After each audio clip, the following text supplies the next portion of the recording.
क्या चंद महीने बाद ये सब नहीं हो सकता था? मैंने कहा रोहेल, इसमें मेरा क्या इख्तियार है? कहने लगा देखो, इस चीज को इतना ज्यादा इशू मत बनाओ, हम अबॉर्शन करवा लेते हैं, बच्चा चंद माह बाद पैदा हो जाएगा। मैंने कहा मैं किसी कीमत पर अपने बच्चे का कत्ल नहीं कर सकती। तो फिर वो कहने लगा कि प्रेगनेंसी में भी तो औरतें सब कुछ करती हैं, घूमती हैं, फिरती हैं, एंजॉय करती हैं। लेकिन मैंने साफ इनकार कर दिया। मैंने कहा डॉक्टर ने सख्ती से मना किया है, मैं कहीं नहीं जाऊंगी।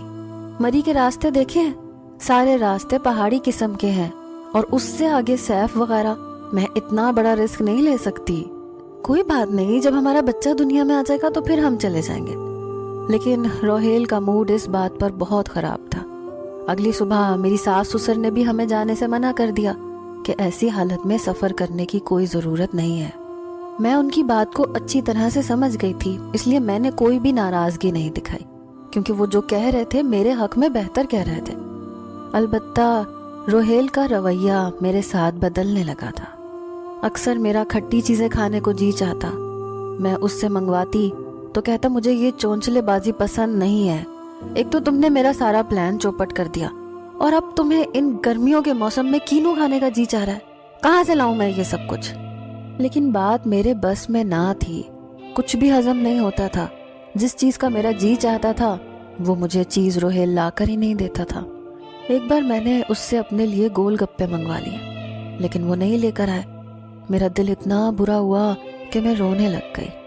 मैं नहीं जानती थी कि मेरा दिल क्यों इतनी शिद्दत से गोलगप्पे खाने को कर रहा है। शायद ये वक्त सब पर आता है कि औरत अपने इख्तियार में नहीं होती। मैं इतना रोई कि पूरी रात मेरी रो रो कर गुजरी थी। अगले रोज मेरी सूजी हुई आंखें देखकर मेरे ससुर और सास ने पूछा। मजबूरन मैंने अपनी सास को बता दिया। वो कहने लगी ये क्या बात हुई, क्यों नहीं उसने तुम्हारी ख्वाहिश की चीज ला कर दी? ऐसी हालत में तो औरत को खुश रखना चाहिए। अगले रोज मेरी सास ने मुझे पेट भर कर गोल गप्पे खिलाए।